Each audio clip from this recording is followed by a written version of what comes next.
त्या रात्री वातावरण काही वेगळंच होतं. मी ऑफिसच्या एका महत्त्वाच्या प्रोजेक्टसाठी नाशिक शहरात आलो होतो. दिवसभराचं काम संपवून मी हॉटेलवर परत जाण्याचा विचार करत होतो. तितक्याच माझ्या मोबाईलची स्क्रीन चमकली. माझ्या स्क्रीनवर माझ्या मेहुणी प्रियाचं नाव होतं. प्रियाचं लग्न होऊन जेमतेम वर्षभर झालं होतं. तिचं सासर नाशिकच्या एका शांत निसर्गरम्य काहीशा निर्जन भागात होतं. हॅलो अमित, कुठे आहेस रे? प्रियाचा नेहमीसारखाच उत्साही पण काहीसा थकून आलेला आवाज कानावर पडला. अरे प्रिया, बोल ना. मी जस्ट ऑफिसमधून निघालोय. हॉटेलवर चाललो होतो. काय म्हणतेस? मी गाडी सुरू करत विचारलं.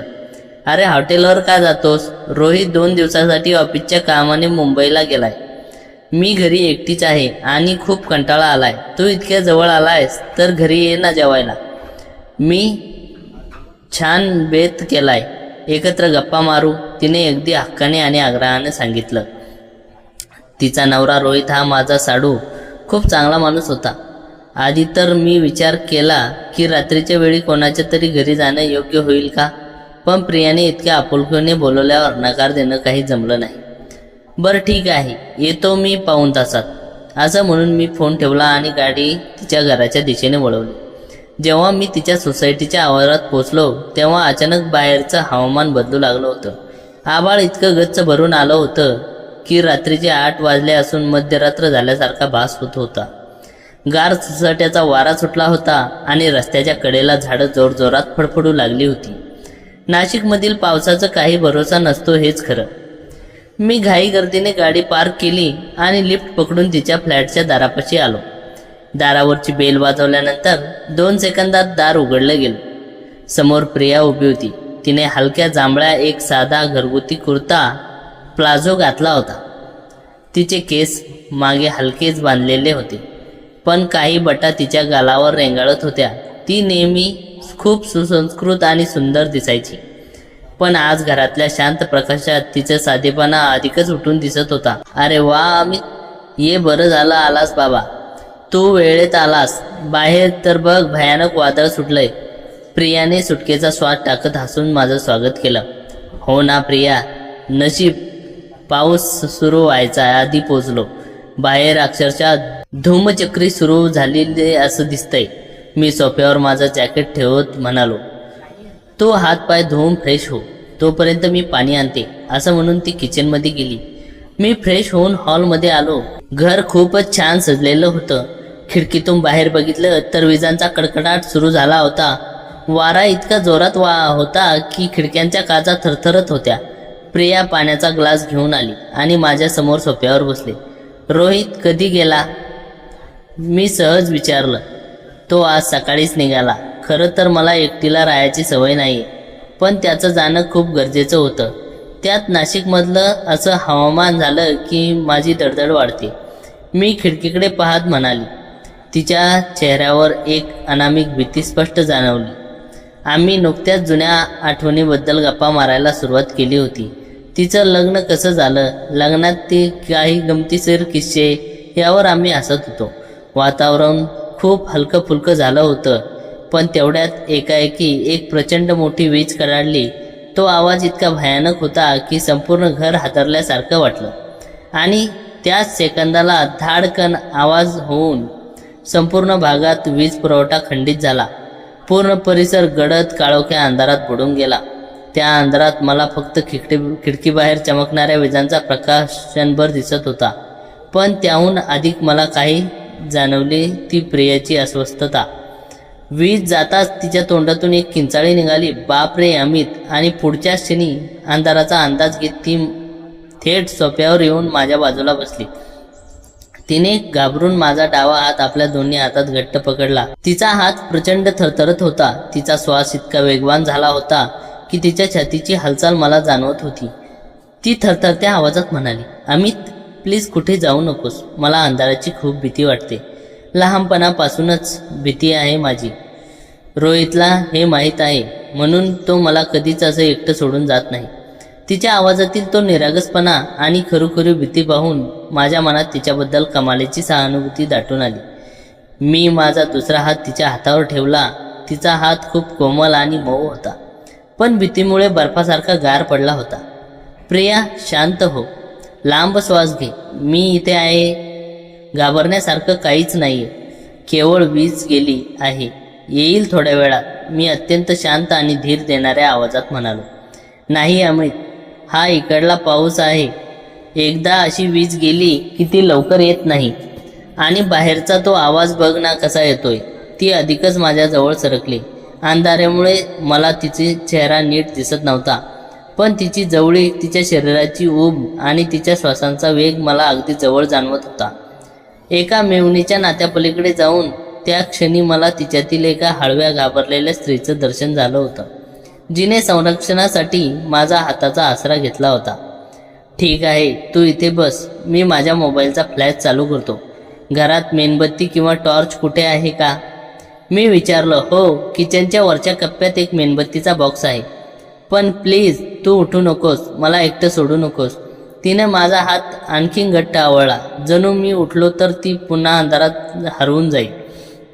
अरे मी कुठं जात नाहीये, मी इथे आहे. मोबाईल माझ्या खिशात आहे.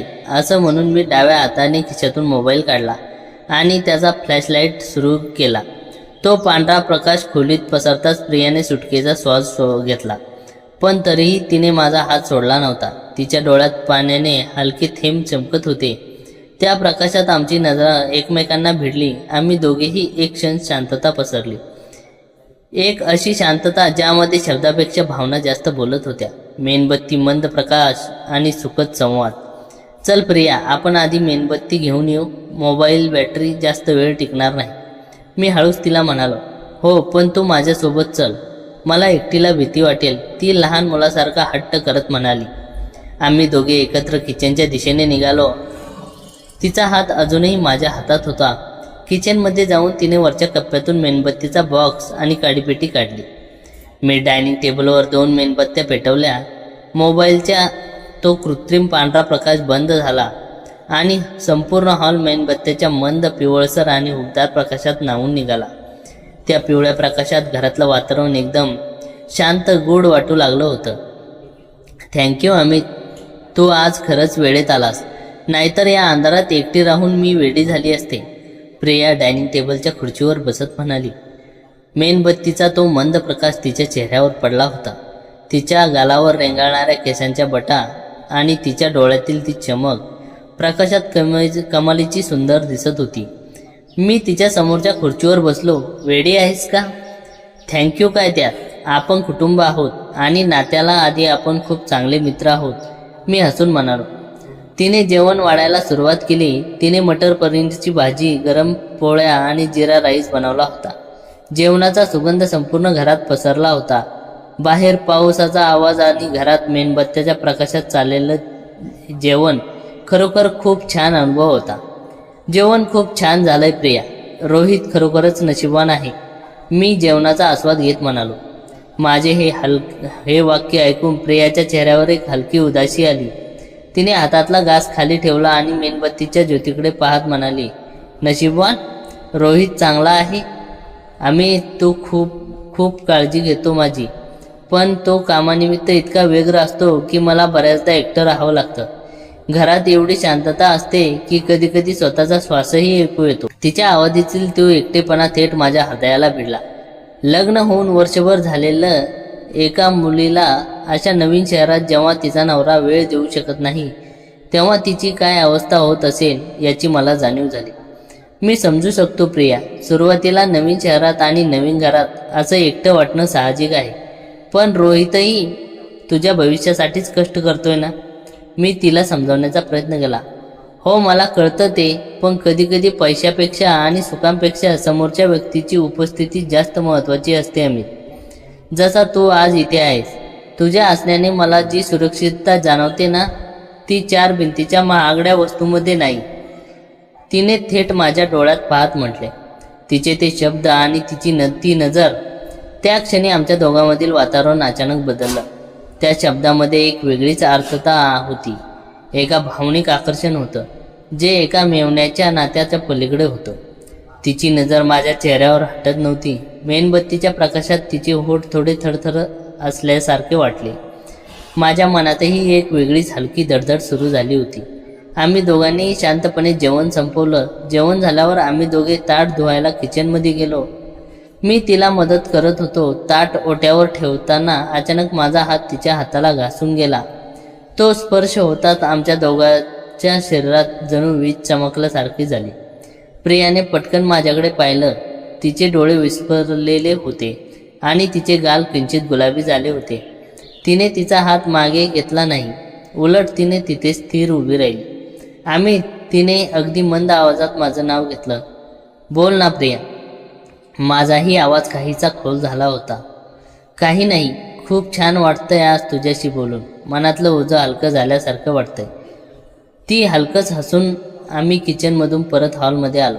पाऊस आता ओसरला होता, पण पाण्याचे थेंब खिडकीजवळ आदळण्याचा एक संथ लयबद्ध आवाज येत होता. मेणबत्त्या आता अर्ध्या जळाल्या होत्या आणि खोलीत एक वेगळ्याच रोमॅन्टिक शांतता पसरली होती. आम्ही दोघे सोफ्यावर येऊन बसलो.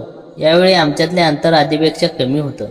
आम्हा दोघांनाही जाणवत होतं की आमच्या मनात एकमेकाबद्दल एक भावनिक आणि सुप्त आकर्षण निर्माण होऊ लागलं होतं आहे, ज्या आम्ही दोघंही नकार देऊ शकत नव्हतो. रात्रीचे 11:30 होऊन गेले असावेत. बाहेर पडणाऱ्या पावसाचा जोर आता पूर्णपणे मंदावला होता, पण पानावरून आणि छतावरून पाण्याचे थेंब टपटप पडण्याचा एक वेगळे संथ संगीत वजा आवाज येत होता. हॉलमधील मेणबत्ती आता बरीच वितळली होती, त्यामुळे तिचा प्रकाश अधिकच मंद आणि रोमॅन्टिक झाला होता. खोलीच्या कोपऱ्यात पडणाऱ्या आमच्या सावल्याही अजून एकमेकांमध्ये मिसळून गेल्यासारख्या वाटत होत्या. मी आणि प्रिया सोफ्यावर अगदी जवळ बसलो होतो.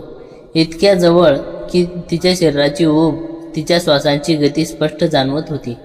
अंधाराच्या भीतीने काम निमित्त होतं खरं, पण आता त्या भीतीची जागा एका वेगळ्या ओढीने घेतली होती.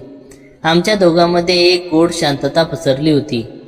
अशी शांतता जिथे काही न बोलताही बरेच काही समजून येत होते. अचानक हवेत गारवा वाढू लागला. खिडकीतून येणारी थंड वाऱ्यांची झुळूक अंगावर काटा आणत होती. प्रियाने स्वतःचे हात स्वतःभोवती गुंडाळले आणि किंचित थरथरली. थंडी वाजते का प्रिया? मी अगदी हळू आवाजात विचारलं. हो, थोडीशी गार हवा सुटली बाहेरून, ती माझ्याकडे पाहत म्हणाली. मी लगेच सोफ्याच्या बाजूला ठेवलेले एक मऊ उबदार काश्मीरी शाल उचलली. हे घे, पांघरून घे, असं म्हणत तिने शाल तिच्या खांद्यावर पसरवली. शाल पांघरताना माझे हात नकळत तिच्या गळ्याला आणि मऊ खांद्यांना हळूच स्पर्श करून गेले. तो स्पर्श अत्यंत अनपेक्षित पण तितकाच तीव्र होता. माझ्या हाताच्या बोटांना तिच्या त्वचेची कमालीची मऊ उबदार जाणीव झाली होती. त्या क्षणी प्रियाच्या शरीरात एक हलकीशी लहर धावून आली. तिने डोळे क्षणभर मिटून घेतले आणि एक मोठा श्वास सोडला. शाल व्यवस्थित पांघरल्यानंतर ती बाजूला सरकली नाही, उलट ती आणखीन माझ्या जवळ आली. तिने तिचं डोकं हळूच माझ्या खांद्यावर ठेवलं. तिचे मऊ केस माझ्या गालाला स्पर्श करत होते. तिने कुजबुजत्या आवाजात माझं नाव घेतलं. बोल ना.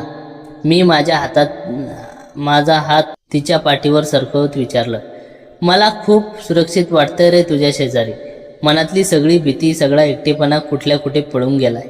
रोहित असतानाही तो बरेचदा फोनवर किंवा लॅपटॉपवर असतो, पण तुझ्या बाजूला बसल्यावर असं वाटतं की कोणीतरी पूर्णपणे फक्त माझ्यासाठीच तिथे उपस्थित आहे. तिच्या आवाजात एक कमालीची भावनिकता आणि अर्थता होती. तिचे ते शब्द ऐकून माझ्या मनात तिच्याबद्दल आपुलकी आणखीन वाढली. माझा हात तिच्या खांद्याभोवती गुंडाळला गेला आणि मी तिला हळूच माझ्या आणखी जवळ ओढलं. तिनेही कोणताच संकोच न बाळगता मला स्वतःच्या कुशीत झोकून दिलं. तिचा चेहरा आता माझ्या छातीजवळ विसावला होता. मला तिच्या हृदयाचे वेग होणारे ठोके ऐकू येत होते. माझ्या स्वतःच्या हृदयाची धडधडही वाढली होती. तो क्षण एका वेगळ्याच विश्वात घेऊन जाणारा होता. खोलीत मेणबत्त्याचा तो मंद पिवळा प्रकाश, बाहेर निसर्गाचा शांत पसारा आणि आम्ही दोघे एकमेकांसाठीच्या मिठीत. आमच्यातले हे नातं जरी मेवणी आणि मेवण्याचं असले तरी शांत रात्री आम्ही दोघे फक्त एकाकी म्हणत होतो, जे एकमेकाच्या उभेमध्ये स्वतःला शोधत होते. मी माझ्या हाताने तिच्या केसामधून हळूवार बोट फिरवायला सुरुवात केली. माझा हात तिच्या पाठीवरून फिरत असताना ती अधिकच माझ्या शरीराला बिलगली. तिच्या श्वासांचा गरम स्पर्श माझ्या गळ्यावर जाणवत होता, ज्यामुळे माझ्या अंगावर शहारे येत होते. तिने तिचे डोळे बंद केले होते आणि तिच्या चेहऱ्यावर एक नितांत शांतता आणि सुख समाधान दिसत होतं. अमित, आजची रात्र कधीच संपू नये असं वाटतंय, ती माझ्या छातीवर ओठ रेंगाळत म्हणाली. रात्र तर संपणारच प्रिया, पण ही रात्र आपण नेहमी लक्षात ठेवू. मी तिच्या कपाळावर रेंगाळतले केस हळूच बाजूला करत म्हणालो. त्या प्रकाशात तिचे होठ किंचित उघडले होते आणि तिच्या चेहऱ्यावर लाजेची एक छटा आली होती. आम्ही दोघे एकमेकांच्या इतक्या जवळ होतो की आमच्यातील अंतर पूर्णपणे मिटलं होतं. कोणतंही अश्लील कृत्य न करता तो संवाद, तो स्पर्श आणि ती रात्र प्रचंड रोमॅन्टिक भावनेने ओतप्रोत भरली होती. आम्ही दोघेही त्या क्षणाचा निवांत आस्वाद घेत होतो. त्या उबदार मिठीत रात्रीचे केव्हा 1:30-2 वाजले ते आम्हा दोघांनाही समजले नाही. हळूहळू त्या शांततेत आणि ती मिठीच्या उभेमध्ये प्रियाचे डोळे जड होऊ लागले आणि ती माझ्या खुशीत शांतपणे झोपी गेली. मीही तिला तसंच घट्ट पकडून ठेवलं, जेणेकरून मला पुन्हा अंधाराची भीती वाटणार नाही. रात्रीचा तो अंधार हळूहळू वितळू लागला होता. खिडकीबाहेरचा काळा रंग बदलून तिथे फिकट निळा आणि चंदेरी प्रकाश पसरू लागला होता. पाऊस कधी थांबला होता, पण पानावरून जमिनीवर पडणाऱ्या पाण्याचे थेंब अजूनही शांततेने एक मंद आवाज करत होते. खोलीतील मेणबत्ती कधीच पूर्ण जळून विझली होती, पण आता त्याची गरज उरली नव्हती, कारण पहाटचा नैसर्गिक उजेड हळूच खिडकीच्या पडद्यामधून झरून आत येत होता. हवेमध्ये एक सुंदर आल्हाददायक गारवा होता. ती अजूनही माझ्या मिठीत अगदी शांतपणे झोपलेली होती. तिने पांघरलेली शाल आम्हा दोघांवर पसरली होती. तिचा एक हात माझ्या छातीवर होता आणि तिचे डोके अत्यंत विश्वासाने माझ्या खांद्यावर विसवले होते. झोपेत असताना तिच्या चेहऱ्याची ती निरागसता आणि शांतता पाहून मला जाणवलं की रात्रीची ती भीती आता पूर्णपणे निघून गेली होती. माझ्या अस्तित्वाने तिला जे सुरक्षिततेचं कवच दिलं होतं ते तिच्या चेहऱ्यावरच्या समाधानावरून स्पष्ट दिसत होतं. मी अगदी हळूच तिला त्रास होणार नाही अशा बेताने स्वतःला थोडं सावरलं. पहाटेच्या त्या पहिल्या प्रकाशात तिचा चेहरा कमालीचा सुंदर दिसत होता. तिचे विस्कटलेले केस तिच्या गालावर आणि कपाळावर पसरलेले होते. माझ्या मनात तिच्याबद्दल एक अत्यंत पवित्र आणि रोमॅन्टिक भावना दाटून आली. मी हळूच पुढे आलो आणि तिच्या कपाळावर माझे ओठ टेकवले. तो स्पर्श अत्यंत मऊ आणि भावनांनी भरलेला होता. त्या प्रेमळ स्पर्शाने प्रियांच्या पापण्या हळूच उचलल्या. तिने संतपणे डोळे उघडले. समोर मला पाहताच तिच्या ओठ्यावर अतिशय गोड आणि लाजरा हसू उमटलं. ती उठून बसली नाही, उलट तिने तिचे डोळे पुन्हा मिटून घेतले आणि माझ्या छातीत स्वतःचा चेहरा लपवत म्हणाली, गुड मॉर्निंग अमित. तिचा पहाटेचा आवाज काहीसा जड आणि खूप गोड वाटत होता. गुड मॉर्निंग प्रिया, कशी आहेस आता? भीती वाटत नाही ना?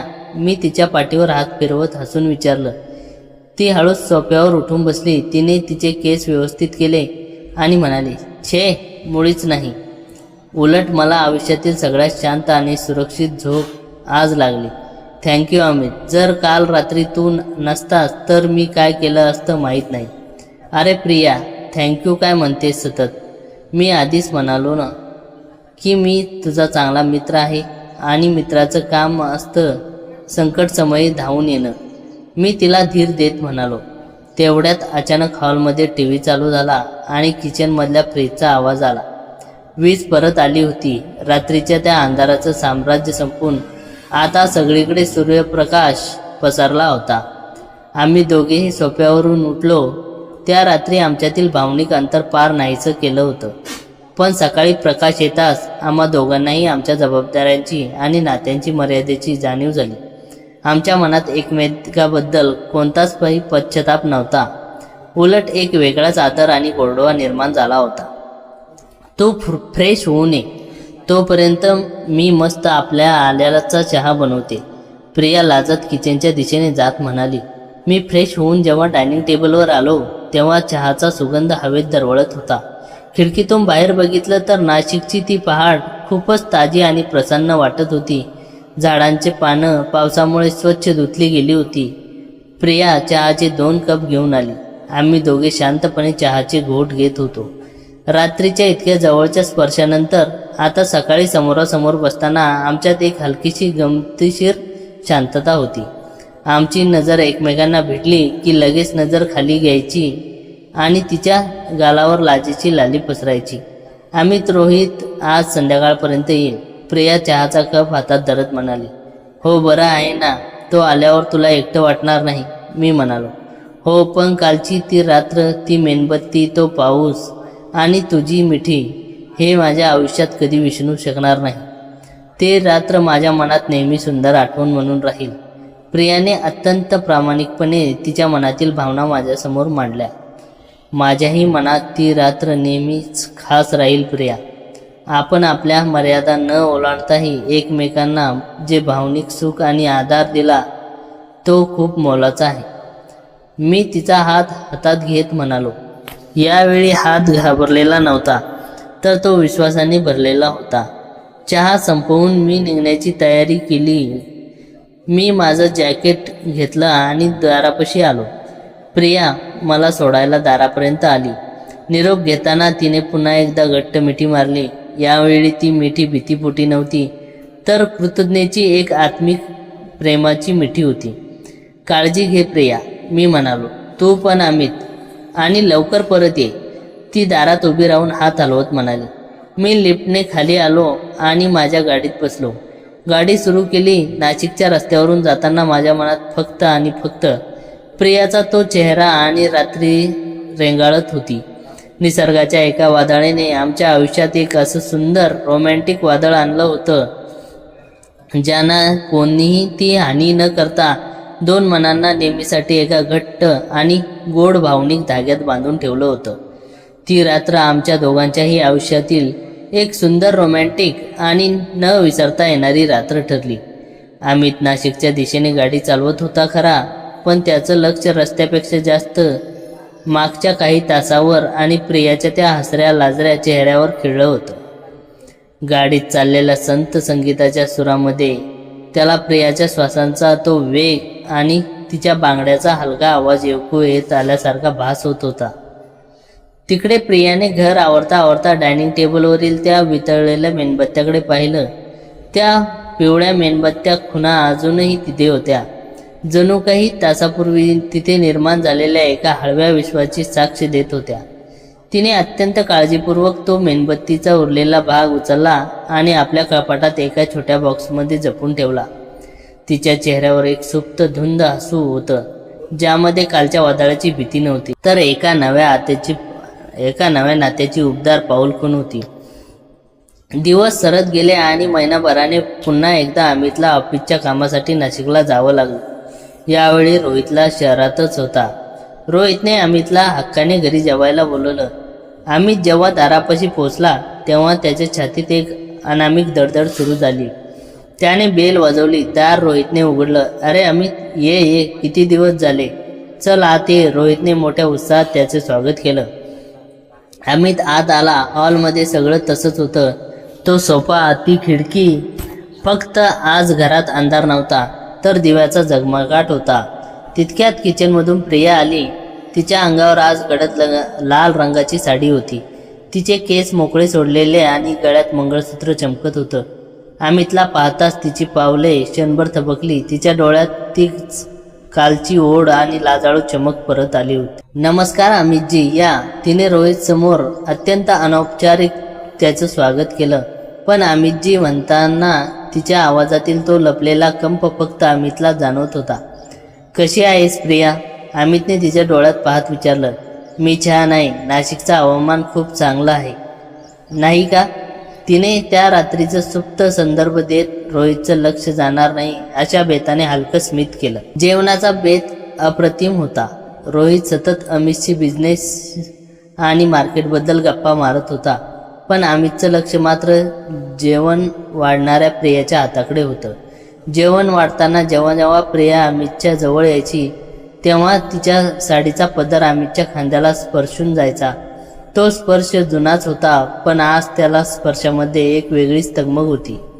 एकदा तर भाजी वाढताना प्रियाची बोटं अमितच्या हाताला लागली. अमितने तिच्याकडे पाहिलं. प्रियाने लगेच आपल्या खालच्या ओठाचा चावा घेतला आणि नजर खाली वळवली. तिच्या गालावर चढलेली लाली रोहितला वाटलं की ती गरम भाजीच्या वाफेमुळे आहे, पण अमितला माहीत होतं की त्या छुप्या आगीचा परिणाम होता, जी दोघांच्या मनात दुस्मतच होती. जेवण झाल्यावर रोहित ऑफिसमधून एका महत्त्वाचा फोन आला आणि बाल्कनीमध्ये जाऊन बोलू लागला. हॉलमध्ये अमित आणि प्रिया दोघेच उरले. अमित सोफ्यावरून उठला आणि डायनिंग टेबलजवळ गेला, जिथे प्रिया ताट आवरत होती. अमित तिच्या अगदी जवळ जाऊन उभा राहिला. त्यांच्या शरीराची ऊब जाणवत प्रिया थरथरली. प्रिया अमितने अत्यंत खोल आणि मऊ आवाजात साद घातली. अमित, रोहित बाहेर आहे, प्लीज, ती आजूबाजूला पाहत म्हणाली. पण तिने मागे सरकण्याचा प्रयत्न केला नाही. अमितने तिचा मऊ हात आपल्या हातात घेतला. तो हात आता घाबरलेला नव्हता, तर एका तीव्र ओढीने व्याकुळ झाला होता. त्या रात्रीनंतर मला काही क्षण शांततेने लाभले नाही. प्रिया, तुझा तो स्पर्श, तुझी ती उबदार मिठी. प्रियाने आपलं सुंदर डोळे मिटून घेतले.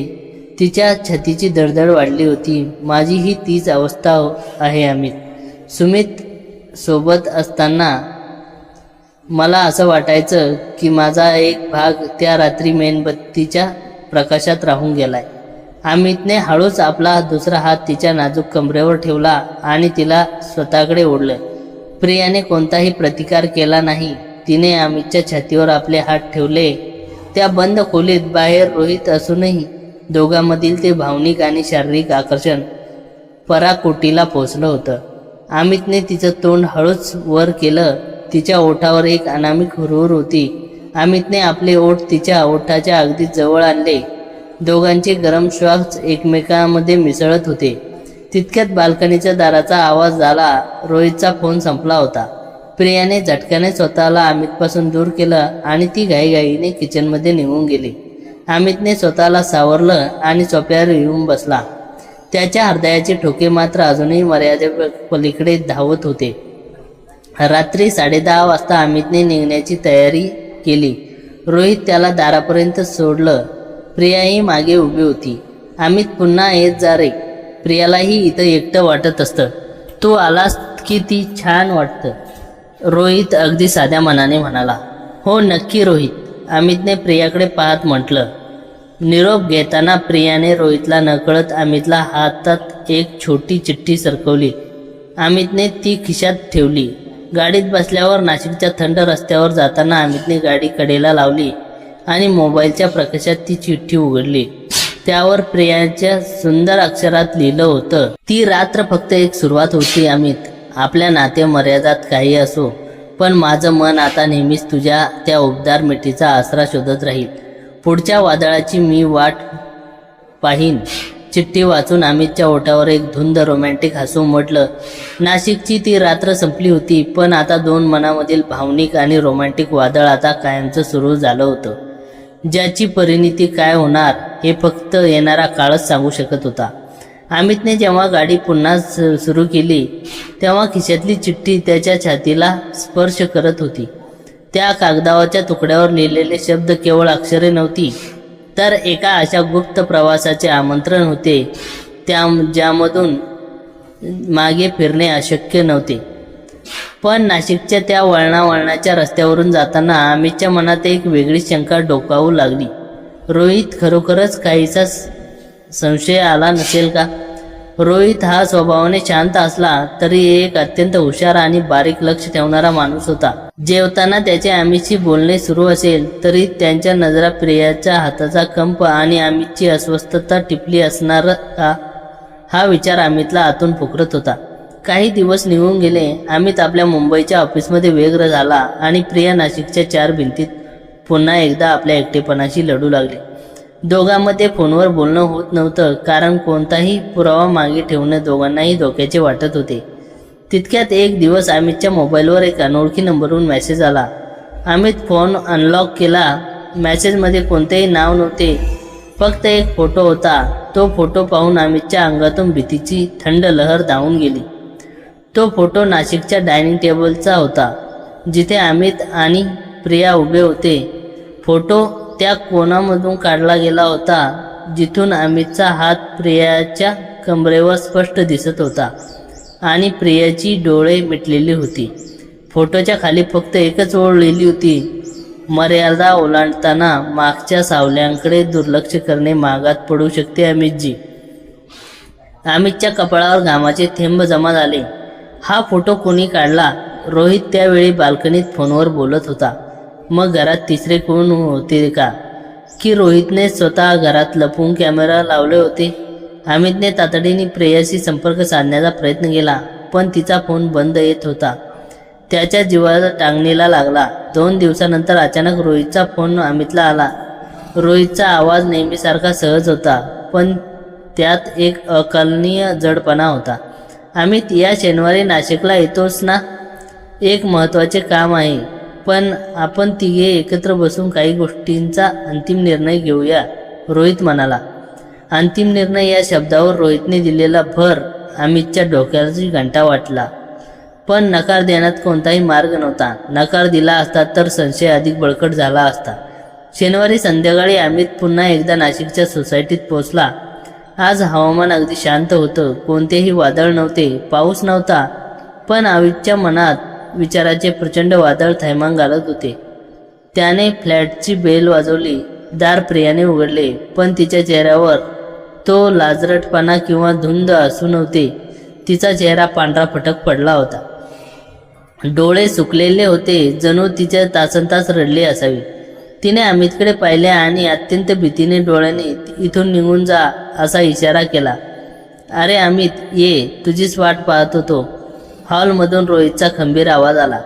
अमित हॉलमध्ये आला. रोहित सोफ्यावर बसला होता आणि त्याच्यासमोर टेबलवर एक लॅपटॉप उघडा होता. रोहितच्या चेहऱ्यावर एक क्रूर शांतता होती. बैस अमित, रोहितने समोरच्या खुर्चीवर बोर्ड दाखवत म्हटले. प्रिया कोपऱ्यात मान खाली घालून उभी होती. तिचं संपूर्ण शरीर थरथरत होतं. अमित सोफ्यावर बसला. काय झालं रोहित? काही प्रॉब्लेम आहे का? प्रिया खूप अस्वस्थ दिसते. रोहितने हलकेच हसून लॅपटॉप अमितच्या दिशेने फिरवला. स्क्रीनवर एक व्हिडिओ प्ले होत होता. हा व्हिडिओ नाशिकच्या त्या पहिल्या वादळी रात्रीचा होता, जेव्हा वीज गेली होती. मोबाईलच्या फ्लॅशलाईटच्या पांढऱ्या प्रकाशात अमित आणि प्रिया एकमेकांच्या जवळ सोफ्यावर बसले होते. तिचा हात अमितच्या हातात होता आणि त्यानंतर तो प्रत्येक हळवा क्षण लॅपटॉपच्या स्क्रीनवर स्पष्ट होत होता. माझ्या अनुपस्थितीत माझ्या घराचे संरक्षण करण्यासाठी मी हे छुपे CCTV कॅमेरे लावले होते. अमित, रोहित अत्यंत संत आणि थंड आवाजात म्हणाला. मला वाटले होते की माझा भाऊ सारखा मित्र माझ्या पत्नीची काळजी घेईन, पण तुम्ही दोघांनी मिळून माझ्या विश्वासाचा गळा घोटला. अमितची बोलती बंद झाली होती. त्याच्याकडे देण्यासारखे कोणतेही स्पष्टीकरण नव्हते. रोहित, मी जे काही घडले त्यात प्रियाची काहीही चूक नाही. मी शांत बस, रोहित अचानक ओरडला. त्याचा आवाज संपूर्ण हॉलमध्ये घुमला. प्रियाने भीतीपोटी आपले कान बंद करून घेतले. रोहित उठला आणि दाराच्या दिशेने गेला. त्याने मुख्य दाराला आतून कुलूप लावले आणि चावी आपल्या खिशात ठेवली. यानंतर खिशातून एक मोठी काचेची बाटली काढली, ज्यामध्ये काहीतरी द्रव पदार्थ होता. तुम्हाला वाटले असेल की ती रात्र सुंदर स्वप्न होती. रोहितने बाटलीतून टोकन उघडलं, पण त्या रात्रीची किंमत आता मोजावी लागेल. मी पोलीस किंवा कोर्टाकडे जाणार नाही. जे काही होईल ते 4 भिंतीच्या आत होईल. प्रिया धावत रोहितच्या पाया पडली. रोहित, प्लीज अमितला काही करू नका. माझी चूक आहे. मला शिक्षा द्या. तुझी शिक्षा आधीच ठरली आहे प्रिया, रोहितने तिला बाजूला झटकत म्हटले आणि अमितच्या दिशेने पाऊल टाकले. त्याच्या डोळ्यातून सुडाची आग स्पष्ट दिसत होती. हॉलमधील दिवे अचानक लुकलुकू लागले. घराबाहेर पुन्हा एकदा गार सुसाट वारा सुटला होता. विजांचा कडकडाट सुरू झाला. अगदी त्या पहिल्या रात्रीसारखेच वातावरण तयार झाले होते, पण आज अंधारात रोमांच नव्हता, तर मृत्यूचे सावट होते. रोहित अमितच्या अगदी जवळ आला. अमितने स्वतःला वाचवण्यासाठी सोफ्यावरून उडी मारण्याचा प्रयत्न केला, पण रोहितने त्याचा हात घट्ट पकडला. त्याच वेळी किचनमधून एक मोठा काचेचा ग्लास पडल्यासारखा आवाज झाला आणि संपूर्ण घराची वीज पुन्हा एकदा गुल झाली. अमित, पळ इथून. अंधारात प्रिया किंचाळी ऐकू आली. पाठोपाठ एका शरीराची दुसऱ्या शरीराशी झटापट असल्याचा आवाज झाला. एका तीव्र वेदनेची किंचाळी हॉलमध्ये घुमली आणि त्यानंतर सगळीकडे भयानक शांतता पसरली. बाहेर विजा चमकल्या आणि त्या एका सेकंदात प्रकाशात हॉल जमिनीवर एक ओघळ वाहताना दिसला. पण ते अमितचे होते, प्रियाचे होते की रोहितचे हे अजून काळोखात लपलेलं होतं.